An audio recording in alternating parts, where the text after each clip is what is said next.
제가 1월에 경상수지가 적자가 굉장히 많이 날 줄 알았는데 줄어들었어요. 그러면서 제가 분석하기를 해외 유보금을 많이 끌어당겼다. 제가 그렇게 분석을 해드렸잖아요. 예. 그런데 실제로 말입니다. 예, 실제로 그 지표가 나왔습니다. 제가 여러분들에게 이야기한 지표 그대로 말입니다.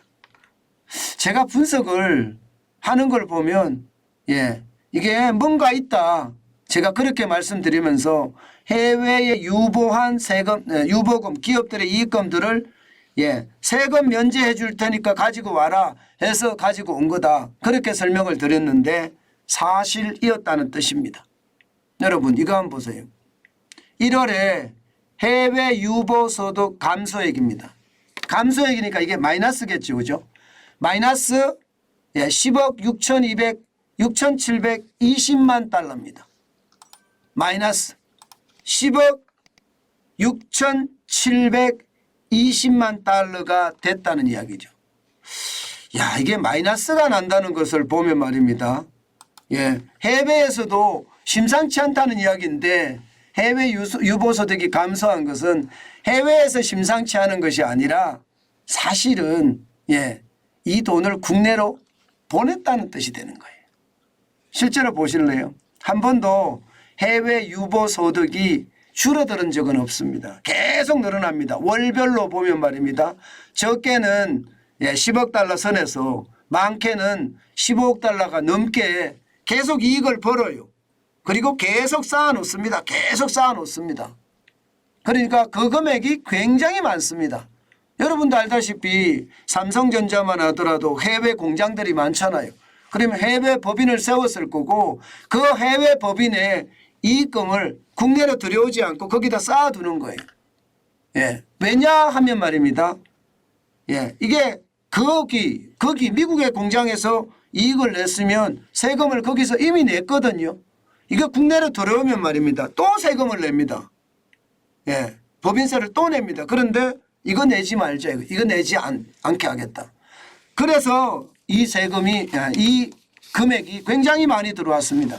물론 우리나라만 해외 유보소득에서 세금을 감면해 주는 건 아니에요. 문재인 정부 때는 안 했습니다.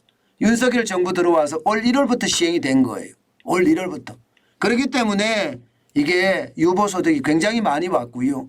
또 해외도 마찬가지 해외 유보금에 대해서 미국도 들어오면 세금을 매기지 않습니다. 그렇기 때문에 약 1조 달러 중에 77%가 미국으로 돌아온다고 하고요. 일본도 마찬가지입니다. 일본도 세금을 면제해 주니까 95.4%가 일본으로 돌아온다고 합니다. 우리나라도 마찬가지 아마 이 기업 유보 소득을 앞으로 계속 땡길 거라고 보여요.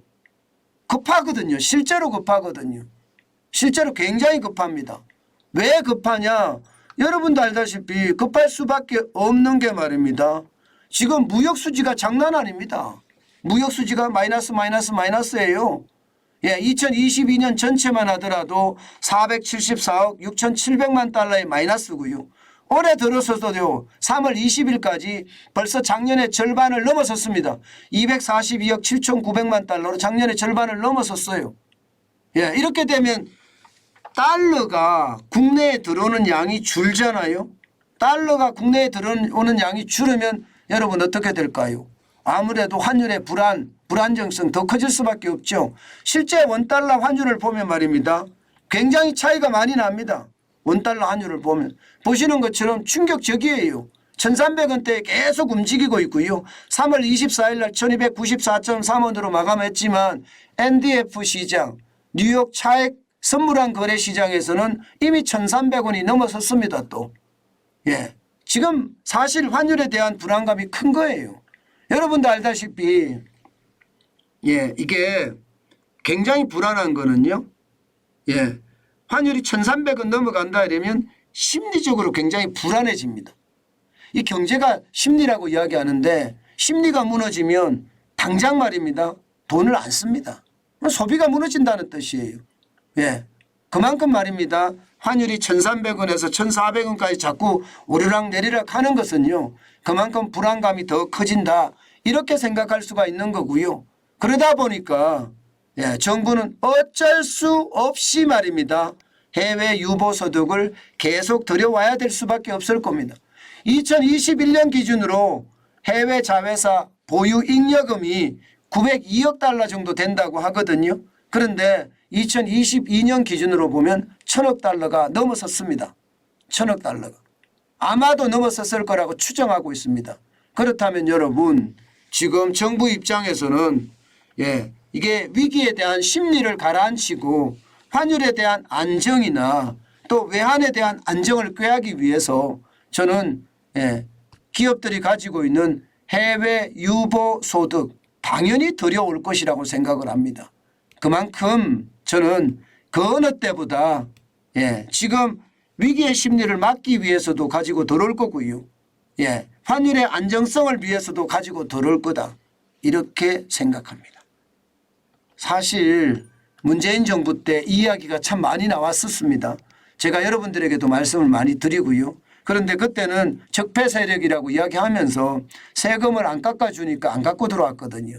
그런데 지금은 급하니까 지금대로 가면 안 되겠으니까 아마 정부가 세금도 깎아주고 지금 들여오라고 이야기하는 것도 지금 현재가 아닌가 그렇게 예상하고 있는 겁니다. 결국 말입니다. 아마 앞으로도요. 저는 그렇게 되리라고 생각합니다. 이게 배당 소득세라고 해야 되나요? 배당 수지가 앞으로도 굉장히 많이 늘어날 거예요. 1월 기준으로 봤을 때 2023년 1월은 배당 수지가 56억 6천만 달러로 월등하게 높잖아요. 아마 이 말은 계속해서 될 거예요. 문제는 이것도 순간이거든요. 어떻게 생각하면 이것도 꼼수라고 이야기할 수 있는 숫자입니다. 꼼수. 해외 유보 소득을 들여와서 쉽게 말하면 경상수지의 흑자폭을 줄여간다. 뭐 위기 때니까 그럴 수 있다고 생각을 하지만 확실한 방법은 아니란 뜻입니다. 저는 정부가 기업들을 더 지원하고 응원하면서 말입니다. 뭐 배당소득세도 가지고 오라고 하고요. 그러면서 나라 경제가 활활 돌아갈 수 있게끔 규제 해제 또 세금 감면 그 어느 때보다 중요하다고 생각합니다. 아마 정부가 빨리 움직일 거라고 저도 예상은 하지만 진짜 빨리 움직여야 돼요. 지금처럼 위기가 점점 커지는 상황에서요. 이게 미적미적하잖아요. 지금 윤석열 정부가 사실 그러는 측면이 굉장히 많거든요. 그래서 그 미적미적하는 거 더 이상 이대로 가서는 안 된다. 그 말씀 또 한 번 드리고 싶습니다.